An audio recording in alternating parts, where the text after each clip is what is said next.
Sometimes the best bottles are the ones you don't even know exist. I went in the store for a Penelope Valencia, spotted a Penelope Estate Collection, both allocated bottles, you could only pick one. Did I make the right choice? Stay tuned. Simple whiskey, Cyncere. Here to keep it 100, what's the ABV? Keep it simple. Simple whiskey, and be sweeter.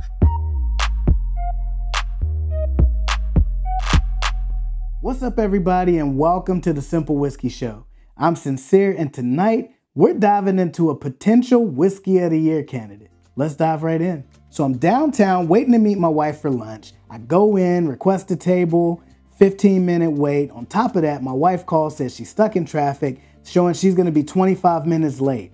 So what do? I walk 2 blocks to the nearest ABC store. If you got time to waste, you got time to taste. I'm chatting it up with the employees and I'm in luck. They tell me that they recently had a drop, but there's hardly anything left over. So I land on Penelope Valencia. Even though I'd already bought a bottle of this, it's tried, true, and tested, why not get a backup bottle? If only it were that easy. I'm ready to swipe my card. A lady walks in and says she needs to return a bottle of Penelope she recently bought. Her husband had wanted the Valencia and she got the Estate Collection. I'm like, what the hell is the Estate Collection? I hadn't even heard of this bottle. And now I'm faced with a dilemma. I already had a Valencia. Curiosity killed the cat. FOMO's about to kill me right now. And here we are. Penelope Estate Collection. 9-year age statement, 101.2 proof, $90 a bottle. We gotta review this one. Let's get to sipping. So Penelope releases a lot of different expressions across any given year, but the kicker with this one is this is gonna be an annual release. And while I'm a sucker for all things annual release, special edition, and things of that nature, I hadn't heard of this. And this particular bottle was a blend of straight whiskeys, uncut, non-chill filtered, high corn mash bill. It's everything that I hope for in a bourbon. Now let's get to sipping. On the nose, I immediately get some sort of a vanilla note, a little bit of oak, definitely some caramel, everything that you'd anticipate in a good pour. Let's give it a sip. Ooh, oh my gosh, such a marshmallowy note up front. Then it comes through on that back end, a little bit of a peppery bite, but super smooth, super good. Medium finish, and out of that vanilla, I get more of a creme brulee, like a vanilla creme brulee almost at the end of that as well. Something with a little bit of a scorched vanilla. It's really smooth, really sweet, and the finish is medium. I dig it. Something about this pour just makes me happy. And it may even hit home a little more so because I almost completely missed out on it. So I'm gonna try it with a few drops of water. So I added the water. Let's see what we get this go around. This time on the nose, I get like a pound cake, like a vanilla pound cake. Let's take a sip.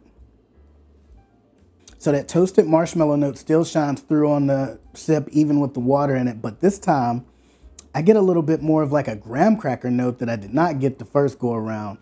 Super smooth, super sweet, decently rich, even with water added into it. And then the finish on it still lingers. It's good.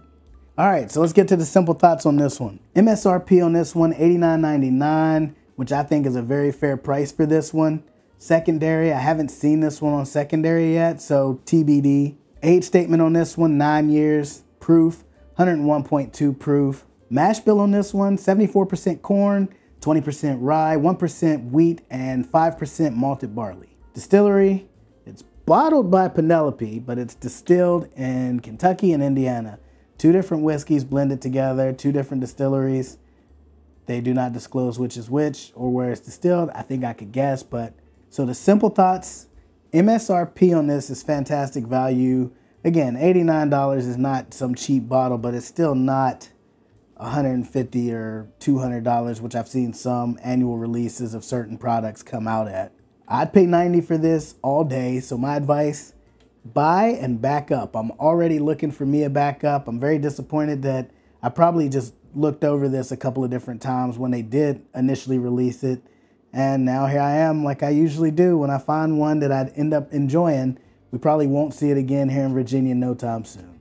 If you're looking for a bourbon that balances sweet, smooth, and a little bit of spice, this is the money shot. Definitely buy it and back it up. So is this a contender for Whiskey of the Year 2024?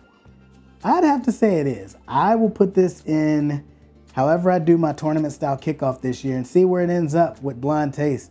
Because right now, it's just that good to me. Something about this caught me so off guard when I opened it the first time. And even coming back to it tonight, it just brings me joy to have a little pour of this. And if you've had a sip of this, leave me a comment and let me know. Am I boosting it?